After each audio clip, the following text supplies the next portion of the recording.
What is going on, guys? Welcome back to another video. I hope you guys are all having a great day. Today, I want to bring you a little update on the Unitronic Turbo Inlet and their carbon fiber intake setup that we installed a few videos back. I've had it on the car now for a little over a month, and I wanted to give you guys a quick little update on how I've been liking it and if I still recommend it. So we're gonna do that in the first part of this video. Second part of this video, I want to share with you a couple of the next kind of following mods I'm thinking about doing, and I wanna get your impressions, your feedback on what you think we should do next. So I'm hoping to have some good conversation in the comment section down below. So with that being said, let's get started with the Unitronic intake and turbo inlet. All right, so there you have it, guys. This is obviously the Unitronic carbon fiber intake and then their front section here as well. And if you missed the install video on this, I'm gonna link it up here for you so you guys can watch it if you're interested. But we did this setup here, and then we have Unitronic's turbo inlet adapter down there. And I gotta say, guys, I have nothing but great things to say about this setup so far. I was coming from the APR kind of open intake setup before this, and you can see me removing that in that video up there, or my prior video, and installing this one.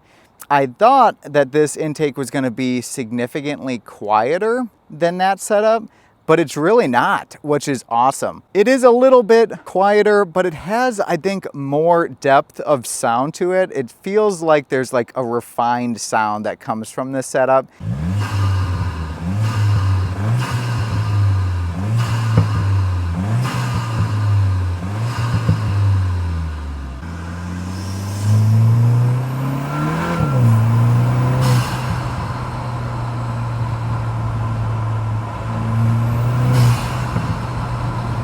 Does have some slots like underneath the carbon fiber bit here where the filter is to let more sound out, which is awesome. And yeah, guys, I'm super happy with it so far. I don't have anything negative to say about it. You guys know I've been pretty vocal on the APR setup and their turbo inlet connection that they use on that setup, and how I've had oil seep down the back side of that connection and then down the back side of the engine.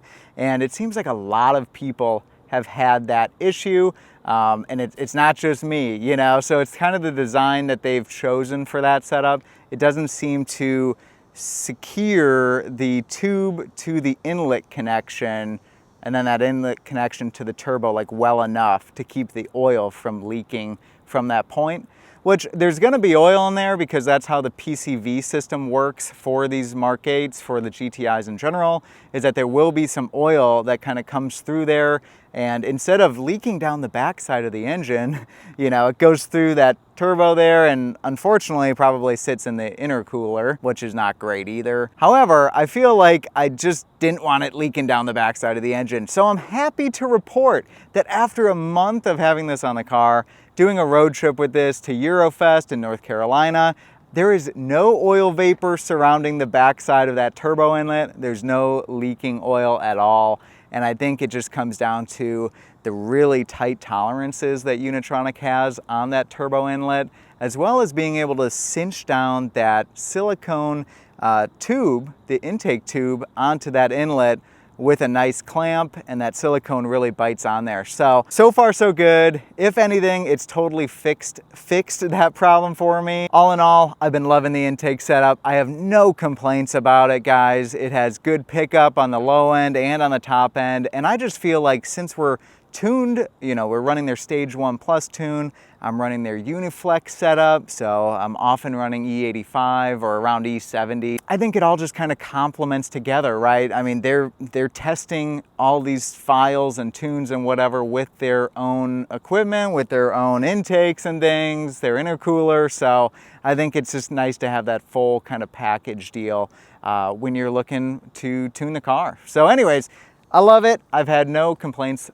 about it so far, and if you guys are interested, I definitely recommend this setup for your GTI. I think you'd really enjoy it. But with all that being said, let's get on to the second part of the video here. What modifications do I want to do next to this car? Well, The big one that I'm thinking about here is a rear sway bar. So right now it just has the stock sway bar installed. We're completely stock with that. The only thing suspension wise right now is the APR lowering springs, which are decent. I do wish this car was just a hair lower. It's about 2 fingers in the rear and 2 fingers in the front. But overall, the springs ride pretty nice for what they are. I do notice though that the car has quite a bit of understeer, and I'd like to kind of correct that a bit, maybe get a little bit more rotation out of the rear with a stiffer rear sway bar. So if you guys have suggestions on which ones to choose, I've been kind of looking at 034's adjustable sway bar and their end links, the adjustable end links as well. But I'm just not sure on which one to go with. There's so many out there. So if you guys have suggestions, make sure you put it in the comments down below. I'd love to read them. I'd like to have an adjustable option just in case, we want to level that down or make it a little stiffer, just in case. I like to have my options.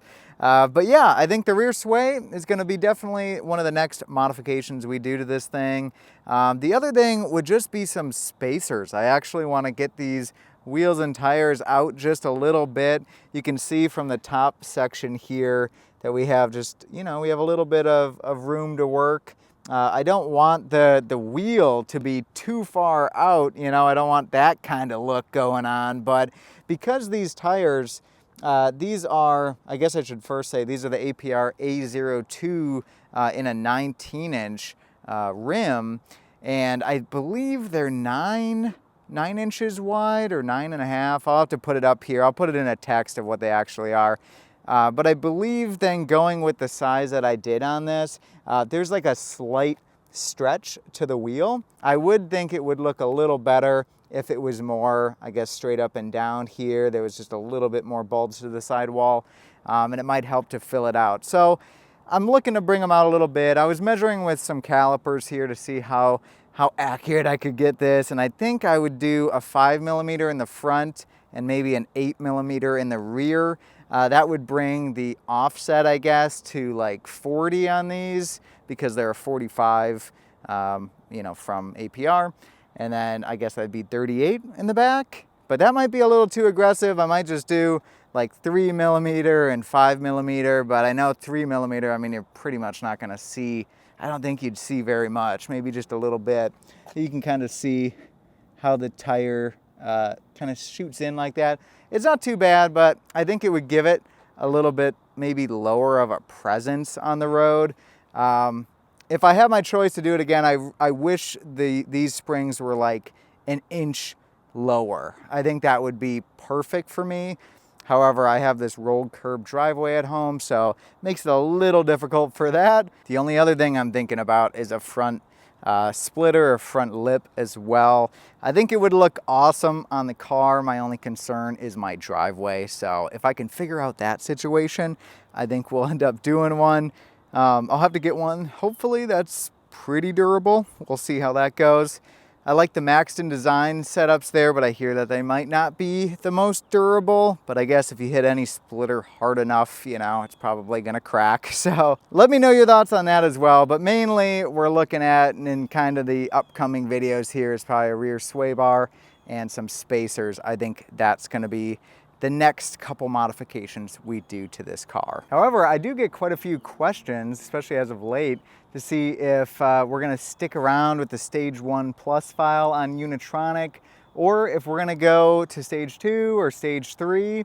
And just to address that a little bit, I would love to go Stage 2. I think that would be kind of a great next step for this car. I would just have to get a downpipe. We got everything else. And I love that Unitronic downpipe. It is a spendy piece, but it looks to be some really nice quality setup there. So we'll see, we might go that route. We'd have to go that route if we go for a Stage 3 setup as well. My only thing is 2 concerns as we start getting up into, like a Stage 3 setup would be to take advantage of the extra power. I would definitely want to do a TCU tune, and right now we would have to do a swap on that, and so it becomes a little spendy as you keep going up with this stuff. So I'm super happy with the power right now. I think I'm pretty content there. The only thing would be kind of fun would be a little bit of extra horsepower out of the Stage 2 setup, but being able to kind of play around with the sound of a downpipe and different exhaust setups with that. But let me know your thoughts. Not out of the question. We may go Stage 2, we may go Stage 3 at some point in time, but right now I'm pretty content with the Uniflex from Unitronic and their Stage 1 Plus file. It's a lot of fun. So anyways, guys, that is going to conclude the video, the update on the intake, what we're going to kind of look at to do next on the car. And like I said, I want your input down below. So if you have a second, feel free to post your comment up there. I would love to hear from you. Also, if you like this video and you like this style of video, make sure you hit the like button and let me know. The only other thing is if you want to keep watching this build progress, make sure you subscribe up to the channel. We're almost at 10,000 subscribers, which is super cool, and I'd love to have you along for that ride. Anyways, you guys have a great one. We'll catch you in the next video. Bye.